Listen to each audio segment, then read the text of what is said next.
আসসালামু আলাইকুম ওয়া রাহমাতুল্লাহি ওয়া বারাকাতুহু। আলহামদুলিল্লাহি রাব্বিল আলামিন ওয়াল আকিবাতু লিল মুত্তাকিন। আসসালাতু ওয়াসসালামু আলা সাইয়্যিদিল আমবিয়া ওয়াল মুরসালিন। প্রশংসা মহান রব্বুল আলামিনের, যিনি আমাদের সুস্থ রেখেছেন, ভালো রেখেছেন। বাংলাদেশের যে যে প্রান্ত থেকে দেখতেছেন সবাইকে অসংখ্য ধন্যবাদ। আমরা জানি আরবি প্রবাসকের ভাইবা প্রস্তুতি নিতেই হবে, এটা সত্য। ভাইবা সামনে আছে, কিন্তু কিভাবে নিব, কি পড়ব, কোন জায়গাকে আমাদের বেশি ফোকাস দিতে হবে এবং আমাদের ভবিষ্যৎ সবকিছুই আসলে এটার উপর নির্ভর করে। যদিও ৩-৪ মিনিটের বিষয়, কিন্তু ৩ থেকে ৪ মিনিটেই আপনার জীবনের মানদণ্ড নির্ধারণ করবে। এজন্য এই বিষয়টা সবারই একটা ভয়ের জায়গা হিসাবেই কাজ করে। এটা একটা যুদ্ধক্ষেত্র, যে যুদ্ধ শুধু তরোয়াল দিয়ে করবে বিষয়টা এইরকম না। কখনো কখনো মনস্তাত্ত্বিক যুদ্ধটাই যুদ্ধের বিজয় এবং পরাজয় নির্ধারণ করে থাকে। তো যাই হোক, বেশি কথা বলবো না। আজকে আমাদের সামনে উপস্থিত আছেন শাহাতলী কামিল মাদ্রাসার মুহাদ্দিস, বাংলাদেশের জননন্দিত একজন আরবি দ্বিতীয় পত্রের মাহের লেখক এবং ভালোবাসার মানুষ, আমাদের প্রত্যেকেরই পছন্দের মানুষ, হযরত মাওলানা মুফতি ইব্রাহিম খলিল সাহেব। তা আমরা হুজুরের মাধ্যমে জানার চেষ্টা করব আসলে আরবি প্রবাসকের ভাইবার পরিবেশটা কেমন হতে যাচ্ছে, আমাদেরকে প্রবাসক ক্যান্ডিডেট হিসাবে কোন জায়গাগুলা বেশি ফোকাস করতে হবে, এ বিষয়গুলা হুজুর আমাদেরকে আগামী ৪৫ মিনিটে বিস্তারিত আলোচনা করবেন ইনশাআল্লাহ। তা আমরা প্রথমেই হুজুরের কাছে চলে যাচ্ছি যে আরবি প্রবাসকের ক্ষেত্রে আমাদের আসলে কোন দিকে বেশি ফোকাস করতে হবে, এটা একটু আমাদেরকে বলবেন। জি, শুরু করলাম। আসসালামু আলাইকুম ওয়া রাহমাতুল্লাহি ওয়া বারাকাতুহু। ইন্নাল হামদুলিল্লাহ ওয়াস সালাতু ওয়াস সালামু আলা রাসূলিল্লাহ ওয়া বাদ।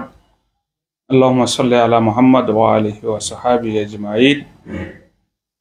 মাহে রমজানের রহমতের দশক আমরা শেষ করেছি। আল্লাহ তাআলা আমাদের রোজাগুলো কবুল করেন, বাকি রোজাগুলো তিনি আমাদের জন্য সহজ করেন, রাখার তৌফিক দান করেন, আমিন। প্রিয় ভাইরা, প্রবাসক যারা পরীক্ষা দিবেন, আপনারা প্রবাসকরা মান আরাফা নাফসাহু ফাকাদ আরাফা রাব্বাহু, আরবিতে একটা কথা আছে, যে নিজেকে চিনল সে তার রবকে চিনল। তার মানে তার বিপরীত কথা কি দাঁড়ায়? যে নিজেকে চিনতে পারে না সে রবকে চিনতে পারে না। তো প্রশ্ন হলো, এই কথাটা আমি কেন বললাম? এই কথাটা বলেছি এই জন্য, আরবি প্রবাসক যিনি হবেন তিনি নিজেকে আগে চিনতে হবে। আপনি ৯ নাম্বার গ্রেডে চাকরি করবেন।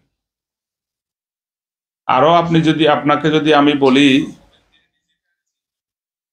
আরবি প্রবাসক ৯ নাম্বার গ্রেড মানে বাংলাদেশের আপনার ফার্স্ট ক্লাস চাকরি, প্রথম চাকরি, ফার্স্ট ক্লাস চাকরি প্রবাসক থেকে শুরু। ৯ থেকে আপনার ফার্স্ট ক্লাস চাকরি শুরু।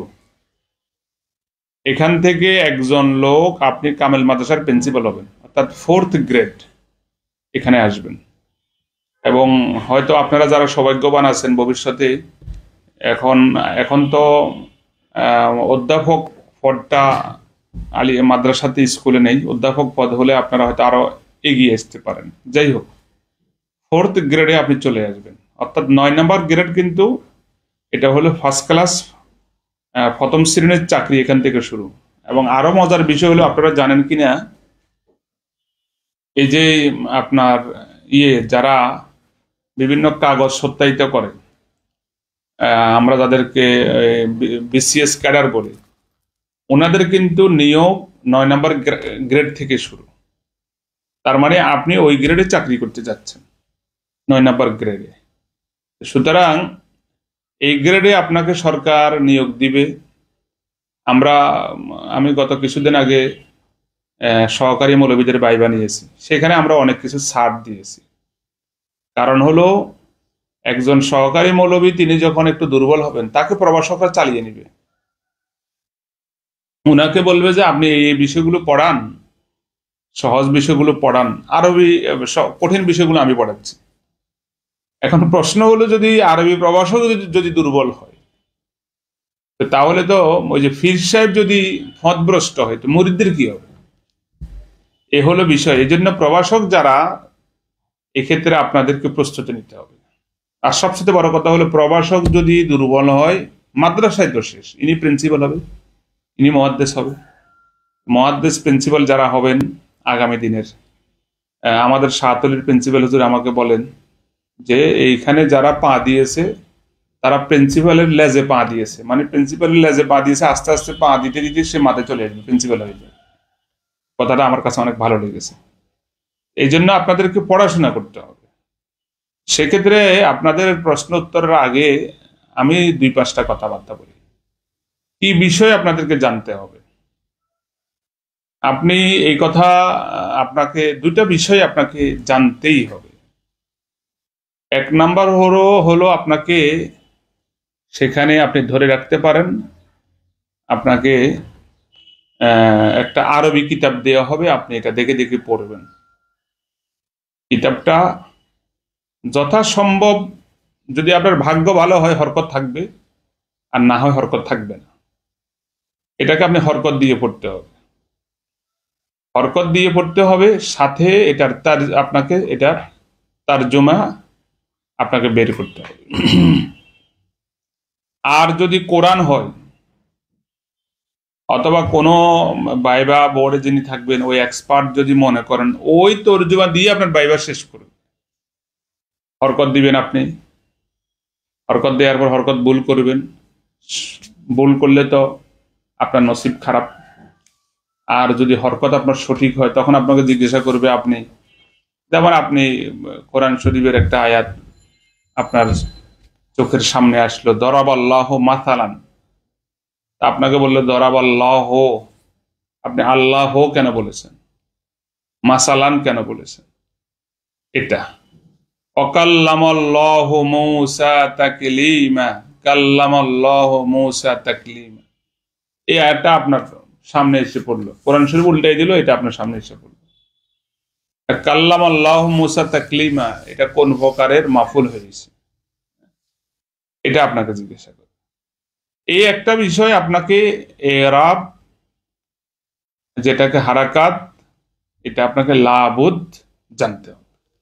এটা আপনাকে জিজ্ঞাসা করবে, কারণ আপনি তো আগামী দিনে বুখারী পড়াবেন। আপনি প্রভাষক থেকে মুহাদ্দিস হবেন, 8 বছর পরেই আপনি মুহাদ্দিস, মুফাসসির হবেন, ফকি হবেন, এরকম। এরপরে আপনি প্রিন্সিপাল হবেন। এরপরে আপনাকে জিজ্ঞাসা, এখান থেকে আপনার শুরু আরবি 2য় পত্রের পদচারণা। এবং একজন ভাইবা বোর্ডের একজন যিনি এক্সপার্ট থাকবেন, তিনি আপনাকে 10টা প্রশ্ন করতে পারেন, 15টা করতে পারেন, অথবা শুধু একটা করে, কিন্তু সেটা হবে আরবি 2য় পত্রের উপর। আপনাকে যদি একটা প্রশ্ন করে, আপনাকে আরবি 2য় পত্রের উপর করবে। আপনাকে যদি 5টা প্রশ্ন করে, সেখানে 2টা আরবি 2য় পত্রের উপর প্রশ্ন থাকবে। আরবি 2য় পত্র, গ্রামার, নাহু সরফ, এটা ছাড়া আপনার ভাইবা শেষ হয়ে যাবে। এটা কল্পনা করা খুবই আপনার ভুল কল্পনা করা হবে। এটা এই বিষয়ে আপনারা জানবেন। আমি তো এর আগেও শাহজালাল ভাইয়ের, যখন উনি ক্লাস নিয়েছে, ক্লাসে আমি উপস্থিত ছিলাম, সেখানে আমি কিছু কথাবার্তা বলেছি। আমি এবারেও যখন ভাইবা বোর্ডে গিয়েছি, আলহামদুলিল্লাহ আমি খুশি হয়েছি অনেক এক্সপার্টের হাতে। ওই যে বইটা কই, আপনারা তো আমার বইটা দেখেছেন, যে এক বাক্যে নাহু সরফের প্রশ্ন উত্তর, এই বইটার এখানে তো আমি টোটাল দিয়েছি হলো আপনার 272 পৃষ্ঠা। আপনি যদি 272 পৃষ্ঠা, যদি এটা বাংলা সাহিত্য আপনি মনে করেন, 272 পৃষ্ঠা আপনি পড়তে কদিন লাগবে? আপনার 1 দিন লাগবে বা 2 দিন লাগবে। এটা তো বাংলা সাহিত্য নয়, এটা আপনাকে বুঝে পড়তে হবে। এই ক্ষেত্রে যারা একটু আরবি 2য় পত্রের উপর যারা এক্সপার্ট আছেন, তারা এটাকে যদি একটু বুঝে পড়তে চান, আপনাদের হয়তো 5-7 দিন সময় লাগবে, এর বেশি লাগবে না। কিন্তু এখানে আমি নিজে যখন ভাইভাতে ছিলাম বা যাদেরকে দেখেছি, দেখলাম যে এটা হলো ভাগ্যের উপর। এমনও হতে পারে যে প্রথম পৃষ্ঠা থেকেই আপনার একটা প্রশ্ন আপনার ভাগ্যে এসে পড়ে গেল। হ্যাঁ, একবার প্রথম পৃষ্ঠা থেকে আপনাকে বললো যে এখানে প্রথম পৃষ্ঠা আছে কি ফেল। আপনাকে বললো যে ফেল শব্দের মাজদার কি। এই যে আপনারা ফেল শব্দের মাজদার বলেন আল ফেলু, আসলে ফেল শব্দের মাজদার হলো আলফা আলু। যখন আপনাদেরকে জিজ্ঞাসা করে যে, আমি এবারে জিজ্ঞাসা করেছি দুইজন মৌলানা সাহেব, তারা রাজশাহী ইউনিভার্সিটি থেকে পড়াশোনা করেছে আরবির উপর, অনার্স মাস্টার্স। এটা ওনাদের দোষ দিয়ে লাভ নেই, আমাদের দেশের অনেক বইতেই ফেল শব্দের মাজদার দেয়া আছে আল ফেল, এটা আলফা আলু মাজদার থেকে। কারণ আমি যখন আপনাকে জিজ্ঞাসা করব যে ফেলের ভাব কি, আপনি বলবেন যে ফাতাহা ইয়াফতাহু, ফাতাহা ইয়াফতাহুর মাজদার কি আল ফাতহ, তাহলে ফাআলা ইয়াফআলু মাজদার কি হবে আল ফাআলু। কিন্তু এইখানে আপনি বলেন যে ফাআলা ইয়াফআলু, বাব মাজদার বলেন যে আল ফেলু, ওখানে ফাতাহা ইয়াফতাহু, ওখানে আল ফাতহ, উল্টা। এইখান থেকে আপনার বাইবা শুরু, ফেল শব্দের বহুবচন আফআলুন, এখান থেকে আপনার বাইবা শুরু। এরপর আপনি শেষ পৃষ্ঠা যদি আপনি মনে করেন সেখানে একবারে সেখান থেকে আপনার প্রশ্ন, আপনি বললো যে নাসারা জাইদুন, শেষ পৃষ্ঠা যেটা আছে এখানে তো আমি কয়েকটা নমুনা প্রশ্ন দিয়েছি। আপনারা যারা বাইবা পরীক্ষা দিবেন অন্তত পক্ষে মেহরবানি করে নমুনা প্রশ্ন মনে 3টা দিয়েছি, হ্যাঁ 3টা, এই 3টা নমুনা প্রশ্নকে একটু নিজেরা ইয়ে করবেন, সমাধান করবেন। সমাধান করলে অনেক কিছু এইখানে 3টাকে যখন আপনি টান দিবেন তখন দেখবেন যে পুরো বই আপনার চলে এসছে, এটা আলোচ্য বিষয় চলে আসছে।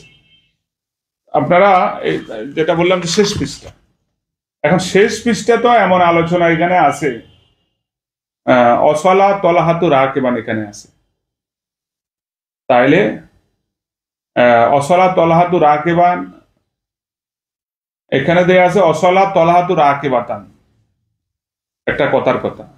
আপনি বললেন যে অসলা তলাহাতু রাকিবাতান, বাক্যটা ঠিক আছে কিনা, আপনি বলছেন ঠিক আছে, তলাহাতু রাকিবাতান, কিন্তু তলাহাতু রাকিবাতান হবে না। তলহা যদিও এখানে গোলতা আছে, তলহা কিন্তু মোজাক্কারের সিগা, মোজাক্কার শব্দ, একজন পুরুষের নাম, তাহলে এটা রাকিবান হবে।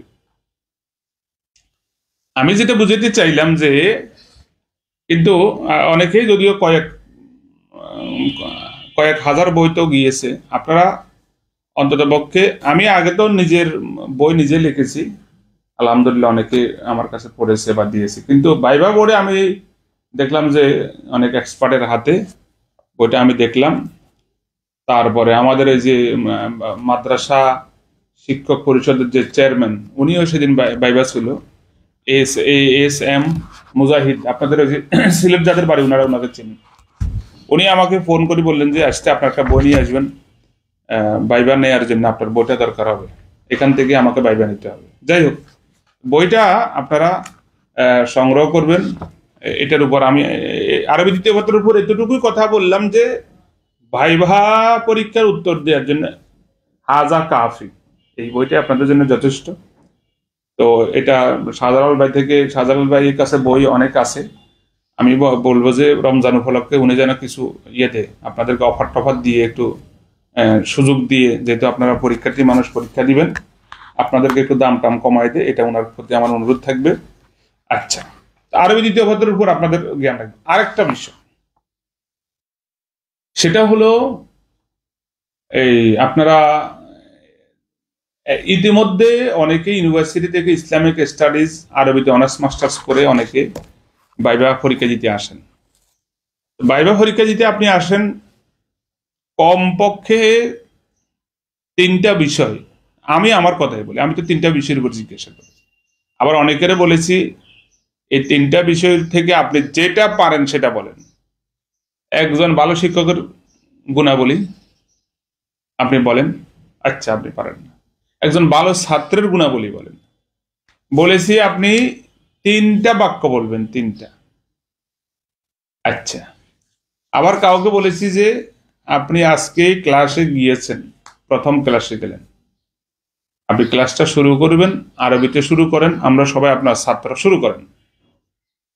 আপনি 3টা 5টা বাক্য বলতে পারেন নাই, সরকার আপনাদেরকে, আপনারা আবার অনেকে মাঝে মাঝে ফেসবুকে লেখেন যে নিবন্ধনের এত লম্বা টাইম কেন দেয়া হয়? তো লম্বা টাইম দিয়েছে তো আপনাকে প্রস্তুতি নেওয়ার জন্য, লম্বা টাইম তো আপনাকে ঘুমানোর জন্য দেওয়া হয়নি।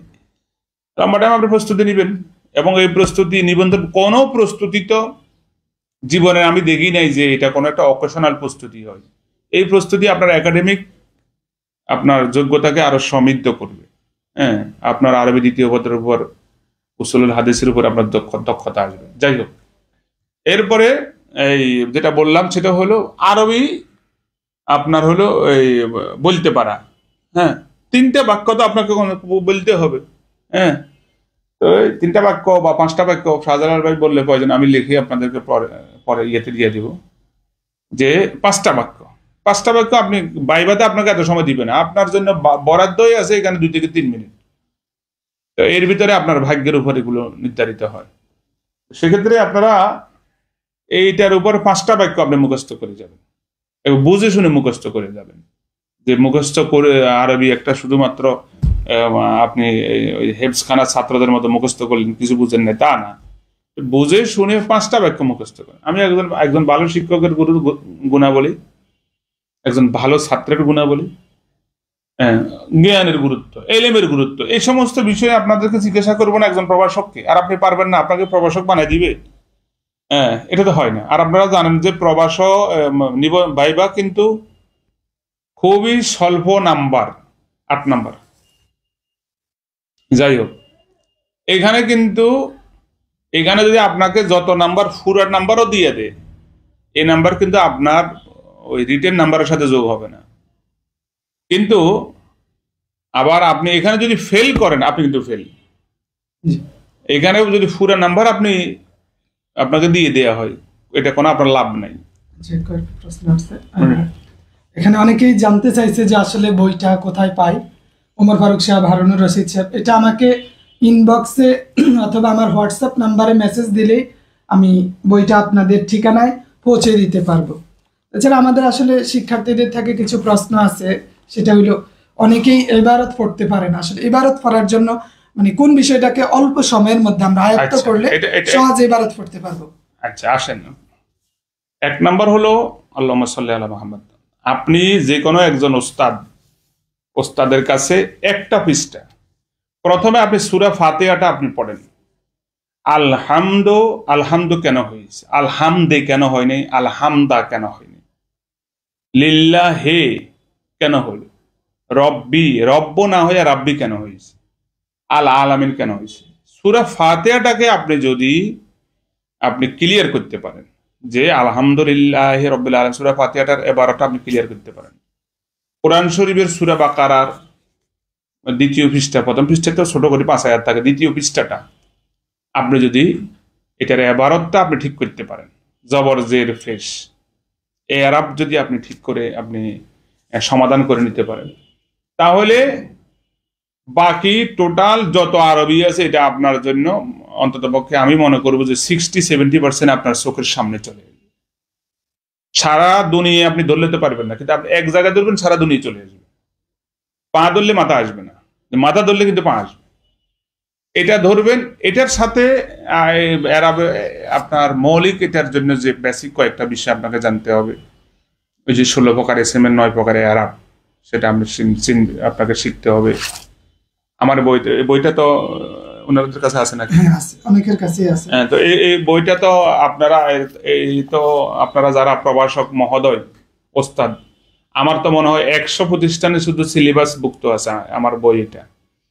তো এখানে 16 প্রকার এসএম এর 9 প্রকারের আরব, এটাকে আমি একবারে 3 পৃষ্ঠায় আপনি আলোচনা করে দিয়েছি। 16 প্রকার এসএম 9 প্রকার, এখানে আপনাকে এরাবের জন্য মৌলিক যে বিষয়টা মাবনিয়াত গুলো শিখতে হয়। মাবনি মানে হলে এগুলোর কোনো পরিবর্তন হবে না, আর মোরাবগুলোর পরিবর্তন হবে। মোরাব মাবনিটা আপনাকে ভালোভাবে শিখতে হবে, আর মোরাব মানিতে হলো এরাব। হ্যাঁ, এরাব মানে হলো 16 প্রকার এসএম এর 9 প্রকার এরাব। আপনারা নিশ্চয় প্রভাষক রিটেন পরীক্ষা দিয়েছেন, আপনারা কিছু একবারে পারেন না সেটা তো নয়। হ্যাঁ, এতটুকু আপনারা পারেন। গাইরে মনসারেবটা আর সেখানে কি এরাব গ্রহণ করে, কি এরাব গ্রহণ করে না, এটা আপনারা শিখে রাখবেন। তো যেটা আমি বেসিক বলেছি, আজকে তো আর আপনাদেরকে আমি পড়াচ্ছি না, আজকে হলো আপনাদেরকে পড়ার প্রাথমিক ধারণাটা যে দেওয়া। কি কি পড়তে হবে সেটা আপনাদের ইনশাআল্লাহ আমরা ধাপে ধাপে হুজুরের মাধ্যমে আরো বেশ কিছু বিষয় সামনে নিয়ে এই আসবো। বইতেও আমি আপনি খুবই তাজ্জুব হবেন যে এই একটা বইয়ের ভিতরে এখানে শুধু শব্দ অর্থ আছে 1200 আরবি বাংলা ইংরেজি। এটার ভিতরে নাহু আছে, সরফ আছে, তারকিব আছে, তালিল আছে, আপনার হলো তরজুমা আছে, অনুবাদ। এটার ভিতরে দরখাস্ত, পত্র, রচনা। এটার ভিতরে 1200 শব্দার্থ আছে। অর্থাৎ একটা ছোট্ট বই 208 পৃষ্ঠার বই আমার।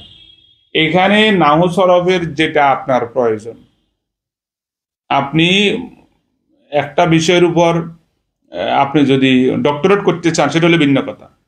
আসলে আমার জানার কতটুকু দরকার, কতটুকু না জানলে আমরা আপনাদেরকে ভাইভাতে 5টা প্রশ্ন করা হবে, আপনি সব প্রশ্নের উত্তর দিতে হবে, এটা আমরা কখনো কামনা করি না। আমরা দেখি যে উনি এটা পারেন নাই, মানলাম, কিন্তু এটা কেন উনি পারল না? উনি একজন প্রভাষক হতে চায়, এই ন্যূনতম প্রশ্নের উত্তর কেন উনি দিতে পারলেন না? এটা ভাইভাতে আপনাকে, এবং আপনিও যখন ভাইভাতে থাকবেন মাঝে মাঝে সেখানে আমাদের একটু মতানৈক্য সৃষ্টি হয়। আমরা যখন বলি যে পাশ করাই দেন, তখন বলে যে আপনাকে এই শিক্ষককে যখন আপনার মাদ্রাসায় দিব, আপনি কি উনাকে নিবেন? আপনি উনাকে দিয়ে আপনি কি করবেন? 30 বছর উনি শিক্ষক থাকবে, 30 বছর পর্যন্ত উনি জাতিকে কি দিবে? এই জন্য আপনাদেরকে পড়াশোনা করতে হবে। জি, এইগুলো এবার আরেকটা বিষয় হলো ভাইবা বোর্ডে আসলে কি চাই, ভাইবা বোর্ডটা তাদের চাওয়াটা কি, যে একজন শিক্ষক হবে শিক্ষকটা কেমন হওয়া দরকার? ভাইবা বোর্ডে কি থাকতে হবে, মৌলিক বিষয় হলো আপনি আদৌ কিছু আপনার ভিতরে আছে কিনা। আপনি এখন বলতে পারেন নাই, কিছু বিষয় আছে বলতে পারেন না। আপনি যখন আমরা যখন ছোটকালে যখন পড়তাম, পরীক্ষায় আসছে আপনার হলো সবার সুখে জসীমউদ্দিন কবিতাটা, সবার সুখে কবিতাটা তুমি 10 লাইন লেখো। তো এখন বাচ্চারা বসে আছে সবার সুখে কবিতা, কিন্তু এটা সে পারে। শাহজালাল হুজুর এসে বললো যে এইটা তুমি পারো না, এটা সবার সুখে হাসবো আমি, কাঁদবো সবার দুঃখে। এইটা বলার পরে সে পুরো কবিতা সে লিখে ফেলছে। এখন ভাইবা বোর্ডে আপনাকে একটা বিষয় আপনাকে সহযোগিতা করবে, শিক্ষক হওয়ার জন্য আপনাকে এগিয়ে দিবে, কিন্তু আপনাকে কবিতার নাম লিখে দিল, শাহজালাল উস্তাদ 1 লাইন বলিয়ে দিল সবার সুখে হাসবো আমি, কাঁদবো সবার দুঃখে, তুই এটা পারস না। এরপরে সে পারে না, তখন বুঝি যে ওনার ভিতরে কিছু নেই। কথা বোঝা গেছে কিনা? তো সুতরাং আমরা দেখি যে দেখার চেষ্টা করা হয় আপনার ভিতরে ন্যূনতম কিছু আছে কিনা, আপনি চেষ্টা করেছেন কিনা, অথবা আপনার যতটুকু আছে আমরা আপনাকে শিক্ষক বানিয়ে দেওয়ার পরে, এনটিআরসি আপনাকে শিক্ষক বানিয়ে দেওয়ার পরে আপনি প্রস্তুতি নিয়ে আপনি বাকি আপনার যে গ্যাপ আছে এটা আপনি পূরণ করতে পারবেন কিনা। আরেকটা বিষয় হলো, অনেকে আরেকটা বিষয় আপনারা একটু মনে রাখবেন, সেখানে মিথ্যা কথা তো বলবেন না। মিথ্যা কথা বললে আসলে আসিদুকু ইউনজি অল কিযবু ইউলি। তারপরেও অনেকে বলে যে আমি ওষুধ কোম্পানির এসআর। তা এখন আমরা মনে করি যে উনি পড়ালেখা থেকে অনেক দূরে আছে। যারা বিভিন্ন প্রতিষ্ঠানের সাথে খেদমতে আছেন, এদের জন্য ভাইবা বোর্ডটা খুব সহজ। যে উনি শিক্ষক হতে চায়, শিক্ষকতার সাথে উনি আছে, তাআল্লুমের সাথে আছে। এটা মূল কথা আপনাদেরকে বুঝাতে পারছি যে আপনারা যেটা আমি বললাম যে এবারত আপনি যেমন আপনাকে হরকত দিতে বলা হলো, 5 লাইনের একটা আরবি আছে, এটার একটা শীটও আছে, তো একটা আরবি আছে। এখন এই আরবিটা আপনি এখানে আপনি 5টা কায়দা আপনাকে জিজ্ঞাসা করলো, এখানে জবর কেন হলো, এখানে জের কারণ, 5টার ভিতরে আপনি একটাও বলতে পারলেন, আপনার কেন শিক্ষক বানাবে? এটা আপনি 5টার ভিতরে, কিন্তু আরবি প্রভাষক হিসাবে আপনি এই পর্যায়ের চাকরি করবেন, আপনার কাছে এটা 5টাই কামনা করতে পারি আমরা। তারপরেও আপনি 1টা পারেন না, 2টা পারেন না, 3টা পেরেছেন, ওকে আপনি পারছেন, কিন্তু আপনি একটাই পারবেন না, তখন ওনাকে শিক্ষক বানিয়ে দেয়া মানে হলো শিক্ষা ব্যবস্থাকে ধ্বংস করে দেয়া। জি, আরেকটা হলো যে যাদের 35 বছর কাছাকাছি হয়ে গেছে তাদের ক্ষেত্রে ভাইবা বোর্ড কি চিন্তা করছে? 35 বছরের যাদের কাছাকাছি হয়ে গেছে তাদের কোনো অসুবিধা নেই। আপনার এই ইয়েতে যাদের সম্ভবত ম্যানুয়ালটা আমার মনে নাই, তবে যাদের পর্যন্ত পরীক্ষা পর্যন্ত যাদের 35 হয়নি তাদের চাকরি হবে, কিন্তু পরীক্ষা শেষ হওয়া রেজাল্ট পাবলিশ পর্যন্ত মানে রেজাল্ট যেটা সর্বশেষ যেটা, হ্যাঁ গণবিজ্ঞপ্তির আগ পর্যন্ত। হ্যাঁ, যাদের 35 হয়নি, কিন্তু যাদের 35 হয়ে গেছে ওদেরকে কিন্তু ভাইভাতে আপনাদেরকে পাশ করাবে না, আপনাদেরকে সেখানে ঠেকাই দিবে, বিভিন্ন রকমের প্রশ্ন করে হয়তো টাইম পাস করবে। কারণ হলেও কি, আমি আপনাকে বলি, এখানে ভাইভা বোর্ডের কোনো দোষ নেই, এখানে ভাইভা বোর্ড আপনাকে পাস করা দিতে পারে, আপনার তো হবে না, এমপিও হবে না, এমপিও হবে না আপনার, ঠিক আছে। এখানে অটো সফটওয়্যার দিয়ে আসে, এখানে আছে, সুতরাং এখানে ভাইভা থেকে আপনাকে বাদ করে দিবে। আর এরপরেও এই বিষয়ে আপনারা জেনে নেবেন, আর যদি পাস করেই থাকেন আপনারা ভাইভা দিবেন, বাকিটা ভাইভা বোর্ড আপনাদের বিবেচনা করবে। জি জি, এখানে আরেকটা বিষয় হলো যে অনেক সময় বাংলা থেকে আরবি ট্রান্সলেশন ধরে, এই ক্ষেত্রে অনেক সময় আমাদের জানা নাই, হুট করে একটা প্রশ্ন করলো যে মাথার উপর পাখা ঘুরে। আমার মনে হয় আমি যতটুকু দেখেছি ভাইভা বোর্ডে, হ্যাঁ এটা হলে আপনার ভাগ্যের উপর নির্ভর করে, তবে ভাইভা বোর্ডে এমন প্রশ্ন আপনাকে করা হয়, এই এখনো প্রসঙ্গে এই কথাটা বলা লাগে, আপনারা তো ওই যে বই সংগ্রহ করেন, আবার মাদ্রাসার, আমি তো একজন ওস্তাজ, বই কিনতে চাই না অনেকে, তো এই যে আমার এখানে একটা পৃষ্ঠা আছে, 2-3টা পৃষ্ঠা আছে, আরবি থেকে বাংলা, বাংলা থেকে আরবি, এবং এখানে একটা স্পোকেনও আছে, আরবি ও ইংলিশ স্পোকেন। আপনারা এখানে খেয়াল করে দেখবেন, মা ইসমুকা, এগুলোর আমি বাংলা দিই নাই, ইংরেজি দিয়েছি আর আরবি দিয়েছি। আপনারা এটা এত সিম্পল যে এটা আপনারা পড়লে আপনারা বুঝবেন। তো এটা আপনারা নিজেরা পড়বেন, আবার একজনকে একজন জিজ্ঞাসা করবেন, এরকম ওনাকে জিজ্ঞাসা করবেন, একবার ইংরেজি জিজ্ঞাসা করবেন, আবার আরবি জিজ্ঞাসা করবেন, অথবা ইংরেজি দরকার নেই, শুধু বাংলাটা জিজ্ঞাসা করবেন। হ্যাঁ, এইখানে কটা দিয়েছি আমি, আমার মনে হয় 50টা যথেষ্ট সেন্টেন্স দিছি আমি এখানে। এইটা যারা করতে পারবে, একটু আয়ত্ত করতে পারবে, এদেরকে তো কোনো আরবি প্রশ্ন করে ওদেরকে ঠেকাতে পারা। আচ্ছা, দ্বিতীয়ত ঠিক তারপরেই আমি এখানে দিয়েছি হলো সম্ভবত 150, হ্যাঁ 150 দিয়েছি হলো যে সমস্ত আরবিগুলো আপনারা ইতিপূর্বে পড়ে আসছেন, দাখিলে, আলেমে, যেমন এখানে আসসাবরু মিফতাহুল জান্নাহ, আদ-দুনিয়া মাজরাতুল আখিরাহ, আন-নাহবু মাদ্দাতুন সাহালাতুন, তো জালাসা আহমদু তাহাতা সাজারা, এই বাক্যটা আপনাকে বলবো, তাহাতা সাজারা, আহমদ গাছের নিচে বসছে, এগুলো আপনারা পড়ে আসছেন না। আল কারদু মিকরাদুল মাহাব্বা, এগুলো আপনারা পড়ে আসছেন।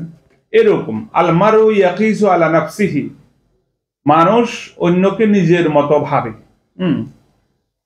আল কারদু মিকরাদুল মাহাব্বা, ঋণ ভালোবাসার কাঁচি স্বরূপ, এগুলো আপনারা পড়েছেন। এই জাতীয় এখানে আমি 150 দিয়েছি। হ্যাঁ, আল ইলমু বিলা আমালিন কাশাজারে বিলা তামারিন, ঠিক আছে, বেলা সামারিন, আর যে এলেম আছে আমল নাই, সেই গাছের মতো যে গাছের ফল নাই, এরকম। এখান থেকে আপনারা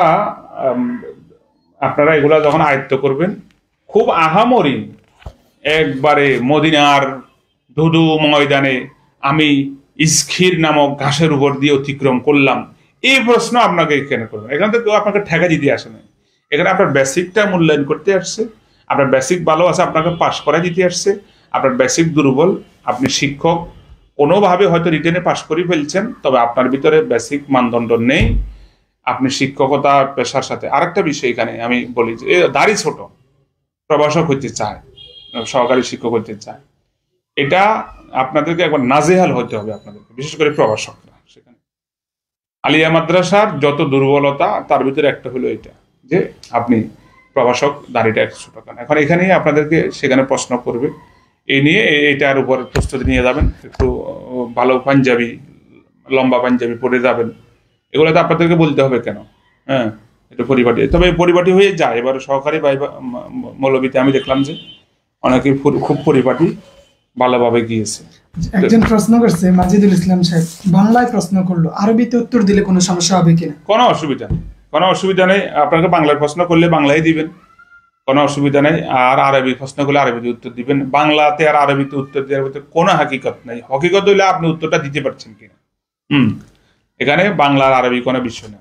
হ্যাঁ, যদি আপনাকে জিজ্ঞাসা করবে মা ইসমুকা, তখন আপনি তো এটা বাংলা বলার কোনো সুযোগ নেই, আপনি এটা আরবিতে বলবেন। আর আপনাকে জিজ্ঞাসা করছে, বললো কি মাওলানা সাহেব কি নাম, তার বাংলায় বলেন।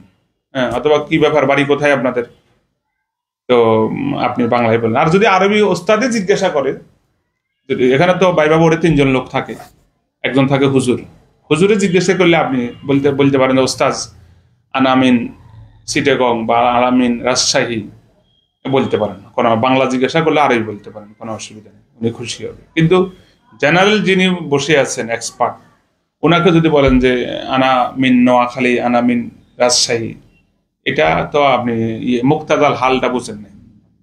জি, মূল বিষয় হলো ভাইবাতে যাই, যেই আঙ্গিকে প্রশ্ন করবে সে আঙ্গিকে জবাব দিতে আপনি হবে। সে আঙ্গিকে জবাব দিবেন। আপনাকে ওভার স্মার্টনেস কোনো দরকার নেই, এটা কোনো দরকার নেই, পরিবেশ গোলাটে করবে। আপনাকে বাংলাতে জিজ্ঞাসা করে আপনি বাংলাতেই বলেন, আরবিতে জিজ্ঞাসা করলে আরবিতে।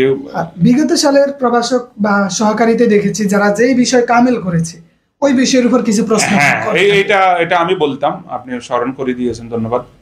দুইটা বিষয় এখানে বলি, সেটা হলো আরবি দ্বিতীয় পত্রের সাথে সাথে আপনাকে আরবি দ্বিতীয় পত্র যেমন খুবই লাজেম, এখান থেকে আপনাকে একটা প্রশ্ন করবে, 2টা প্রশ্ন করবে, এমনও হইতে পারে অনেক বাইবাতে 5টা প্রশ্ন আরবি দ্বিতীয় পত্রের উপর শেষ, পুরো বাইবাতে।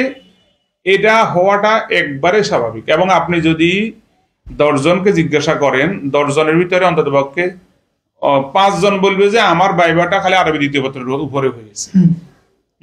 হ্যাঁ, সহি, এটা আপনি পাবেন যে 5-10 জনের ভিতরে 5 জন বলবে যে আমার তো শুধু এটার উপর ঘুরিয়ে ফিরিয়ে এটা সেটা আরবি দ্বিতীয় পত্রের উপরে আপনাকে শেষ করে দিয়েছে।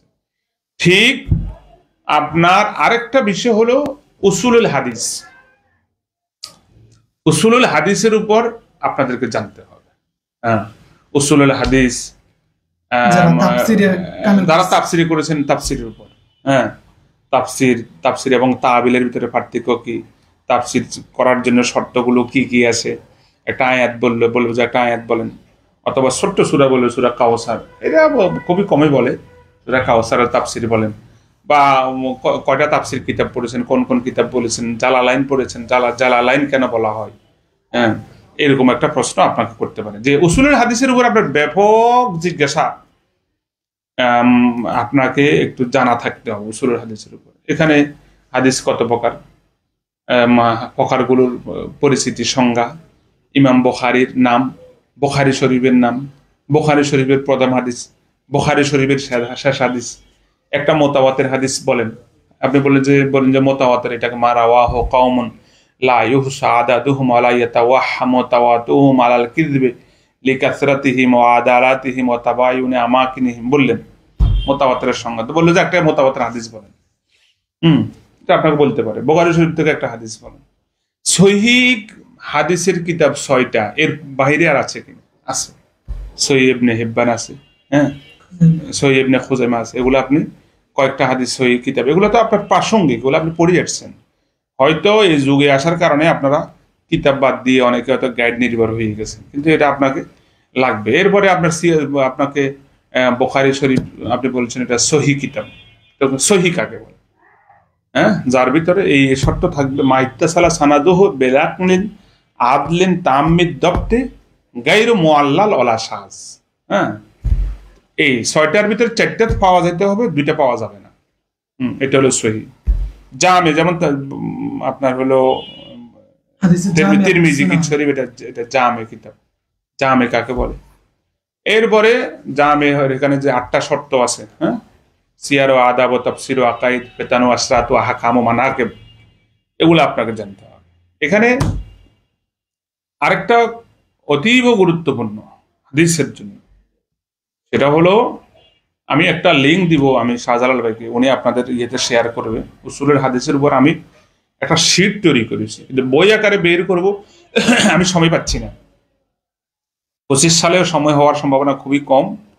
আল্লাহ তাআলা যদি বাঁচায় 26 সালে এই উসুলুল হাদিসের উপর আমি একটা বই লিখবো। একবারে আমি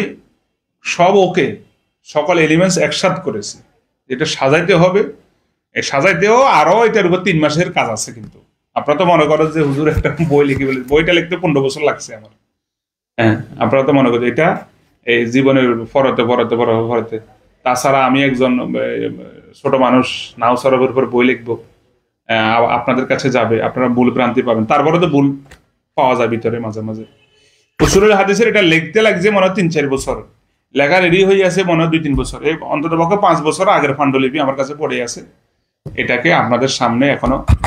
সেখানে এক্ষেত্রে একটা গুরুত্বপূর্ণ বিষয় হলো মুহাদ্দিস কাকে বলে, মুহাদ্দিস কাকে বলে, হাকিম কাকে বলে, হুজ্জা কাকে বলে, এগুলো একটা পরিভাষা আছে। মুহাদ্দিসটা আপনারা শুধু আমাকে মুহাদ্দিস বলে দিলেন না, মুহাদ্দিসের আলাদা পরিভাষা আছে। হাকিম কাকে বলে, হুজ্জা কাকে বলে, কত হাদিস জানলে সে মুহাদ্দিস, কত হাদিস জানলে সে হাকিম, কত হাদিস জানলে সে হুজ্জা, এগুলো একটা পরিভাষা আছে, এগুলো আপনারা জানতে হবে। রাবি কাকে বলে আপনাকে জানতে হবে, সেকা কাকে বলে, আদালত কাকে বলে, ধবত কাকে বলে হাদিসের। আমি তো যদি ভুল না বলি মনে হয় 100 হাদিসের পরিভাষা আছে, তবে সব আপনাদেরকে জিজ্ঞাসা করবে না, কমপক্ষে মৌলিক যে 30-40টা আছে। মারফু হাদিস কাকে বলে আপনাকে বলতে পারে, মাকতু হাদিস কাকে বলে, মুরসাল হাদিস কাকে বলে, রেওয়ায়েত কাকে বলে, দারায়েত কাকে বলে। আপনি তো এখান থেকে আপনি মুহাদ্দিস হবেন। মুহাদ্দিস হওয়ার শর্ত হলেও প্রবাসকে 8 বছর থাকা, এটা তো আপনি মুহাদ্দিসের, ওই যে বললাম যে লেজের উপর পা দিয়েছেন আপনি, এখানে 8 বছর থাকার পরে তো আপনি মুহাদ্দিস। সুতরাং আপনি, আর তাছাড়া আপনি হাদিসের উপর কামেল করেছেন, আপনাকে জিজ্ঞাসা করা তো নৈতিক ভিত্তি আছে, আপনাকে জিজ্ঞাসা করতেই পারে। এটা আপনারা এরপরে ইমাম বুখারীর জীবনের উপর কিছু কথাবার্তা, উনি কোথায় জন্মগ্রহণ করেছেন, জন্ম মৃত্যু, এগুলো আপনি একটু জেনে নেয়া। ইমাম বুখারীর উপরেই প্রশ্নটা বেশি হয়, বুখারী পর আবু হুরায়রার উপর কিছু কথা। মুখসেরিন রাবি কয়জন, এরা আছে 7 জন, বেশি হাদিস বর্ণনা করে। এরপরে মুখসেরিনের পূর্ব আছে হলো মুতাওয়াসসিতিন, মধ্যম। মুখসেরিন বলা হয় যাদের হাদিস বর্ণনা সংখ্যা 1000-এর উপরে, তারা হলো মুখসেরিন। আর যাদের 500 থেকে 1000, এদেরকে বলে মুতাওয়াসসিতিন। আর যাদের হলো 40 থেকে আপনার হলো 500, এদেরকে বলা হয় মুকিল্লিন বলা হয়। আর যাদের 1 থেকে 40, এদেরকে আকাল্লিন বলা হয়। এটা হাদিসের কিছু পরিভাষা আছে, সম্ভবত আমি যদি ভুল না বলি আর কি, এরকম। তো এই পরিভাষা আপনাকে তো জিজ্ঞাসা করবে যে আকাল্লিন রাবি কাকে বলা হয়, মুখসেরিন রাবি কয়জন, 7 জন, কে কে, অমুক অমুক অমুক বলতে পারেন। 1 নম্বর আবু হুরায়রা, তো মুখসেরিন রাবি 1 নম্বর আবু হুরায়রা। হাদিস সংখ্যা কত, প্রসঙ্গক্রমে আপনারা আসতে পারে, আবু হুরায়রা হাদিস সংখ্যা। এই বিষয়টা উসুলুল হাদিসটা আপনার এই প্রসঙ্গক্রমে আপনারা আসবে, আপনি বিভাগ হিসেবে। আর যেহেতু আপনারা যারা প্রভাষক পরীক্ষা দিয়েছেন, আমার মনে হয় 90%, তো 90 ভাগ তো এখানে হাদিস থেকেই বেশি করা। এটা আপনারা জানবেন, অবশ্যই জানবেন। আমি ঠিক সর্বশেষ এতটুকু বলি, আপনারা আরবি দ্বিতীয় পত্রকে যে হারে গুরুত্ব দিবেন, উসুলে হাদিসকে আপনারা সে হারে গুরুত্ব দিবেন, এতটুকু আমি বলছি। জি, আর এই বিষয়ের উপর জি অসংখ্য ধন্যবাদ হুজুর, আমাদের সাথে অনেক সময় ছিলেন, ইফতারেরও সময় হয়ে যাচ্ছে। আসলে মূল বিষয় হলো বিষয়ভিত্তিক আমাদের জানতেই হবে। আপনি আরবি সাহিত্য অনার্স করেছেন, আরবি সাহিত্য জানতে হবে, আরবি দ্বিতীয় পত্র জানা বাধ্যতামূলক। হাদিসে অনার্স, হাদিসে কামেল করেছেন, হাদিসের ক্ষেত্রে উসুলুল হাদিস জানতেই হবে। এটা ছাড়া আপনার প্রশ্নের পূর্ণাঙ্গতা আসবে না, ভাইবার পূর্ণাঙ্গতা আসবে না। ফিকা নিয়ে পড়াশোনা করেছেন, কামেল করেছেন, ফিকার ক্ষেত্রে মাসালা মাসাইলগুলো ধরবে, মাযহাবের বিষয়গুলো আসবে, পাশাপাশি আরবি দ্বিতীয় পত্র আসবে। আপনি যে বিষয়ে কামেল করেছেন বা অনার্স করেছেন, ওইটার উপর 50% জোর প্রদান করবে।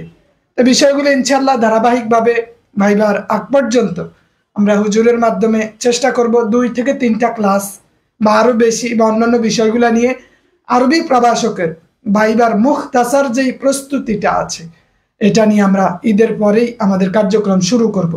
আর যারা হুজুরের বই 2টা নিতে চান, বিশেষ করে নাহু সরফের সহজ পাঠ এবং 1 বাক্যে নাহু সরফ, আমাকে হোয়াটসঅ্যাপে অথবা ইনবক্সে মেসেজ দিবেন। আমার হোয়াটসঅ্যাপ নাম্বারটা হলো 01566053158, 01566053158। আমাদের 19তম প্রিলিমিনারির প্রস্তুতি ক্লাস চলমান আছে, সহকারী মৌলবীর লিখিত, ইবতেদায়ী মৌলবীর লিখিত ক্লাস চলমান আছে। আরবি প্রভাষকের লিখিত প্রস্তুতি ঈদের পরেই কোর্স শুরু হবে ইনশাআল্লাহ। ধন্যবাদ সবাইকে। আজকের প্রোগ্রামটি কমেন্ট করে বা শেয়ার করে প্রত্যেকে জানার সুযোগ করে দিবেন। আজকে আলোচনা এখানেই সমাপ্ত। আবার অন্য একদিন দেখা হবে। আসসালামু আলাইকুম ওয়া রাহমাতুল্লাহি ওয়া বারাকাতুহু।